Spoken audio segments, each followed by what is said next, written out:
umaga, maganda aking gising. Asan yung pampapungay, tara na at pausukin. Kasama mga tropa, dito lamang sa amin. Buksan mo na agad, wag mo na kami paghintayin. Alam mo naman, ayoko naghihintay. Umpisan mo nang i-open at sabay na maghimay ng malagkit na dubi. Naka-jack from Angeles City, di na ako makapaghintay na aking eyes ay maging pretty. Okay lang magwili, masama ang magbato. Sa sobrang yung lakas, lagi kayong palong-palo. Ganyan talaga ako, rektahan magsalita. Wala ka nang masasabi at walang magagawa. Tanggapin mo na lang at wag nang umangal pa. Ganyan talaga ang buhay, minsan ay nadarapa. Pero kailangan mo lumaban ng paulit-ulit. Makikita mo din ang araw, wag ka lamang pipikit. Bakit ba sila sa amin ay nagagalit? Wala naman kaming ginagawa kundi umawit. Maghapon sa kalsada kahit dapat ang init. Nakakasawa lang kasi paulit-ulit. Bakit ba sila sa amin ay nagagalit? Wala naman kaming ginagawa kundi umawit. Maghapon sa kalsada kahit dapat ang init. Nakakasawa lang kasi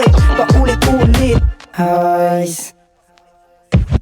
Buhay ko di pwedeng ikumpara. Puro ka lang tulog kain habang ako pumipera. Kailangan ko lumaban sa mga magugulang. Parang laro pag hinawian ikay maiiwan. Kalsadang kinahiligan, kababatang kinalakihan na walang ibang ginagawa kundi ang kabutihan. Tinuturo kabataan magpunta sa simbahan tuwing araw na linggo para mo nang agahan. Minsan na pag-isipan, dapat pa ba lumaban? Sa bawat hamon ng mundo walang nakakapitan kundi sarili lamang. Ito ay okay lamang. Kailangan ko din na masanay na wala si nanay. Hindi naman sa habang panahon merong alalay. Susubukin ka ng panahon hanggang masanay sa mga bagay-bagay. Merong pagpipilian kung anong gusto mo, yung pampapungay o yung tagay. Bakit ba sila sa amin ay nagagalit? Wala naman kaming ginagawa kundi umawit. Maghapon sa kalsada kahit dapat ang init. Nakakasawa lang kasi paulit-ulit. Bakit ba sila sa amin ay nagagalit? Wala naman kaming ginagawa kundi umawit. Maghapon sa kalsada kahit dapat ang init. Nakakasawa lang kasi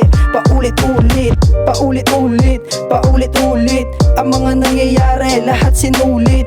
Tamang edits lang sa gedli hanggang mata ko'y sumingkit. Kung ayaw mo mag-top, pwede ka naman sumilip. Wag mo lang ibabahagi ang iyong nakita. Sa mga nito dyan na malilikot ang dila, lalo na sa mga babaeng ihade puta. Laging kumukulo, daig pa ang matika.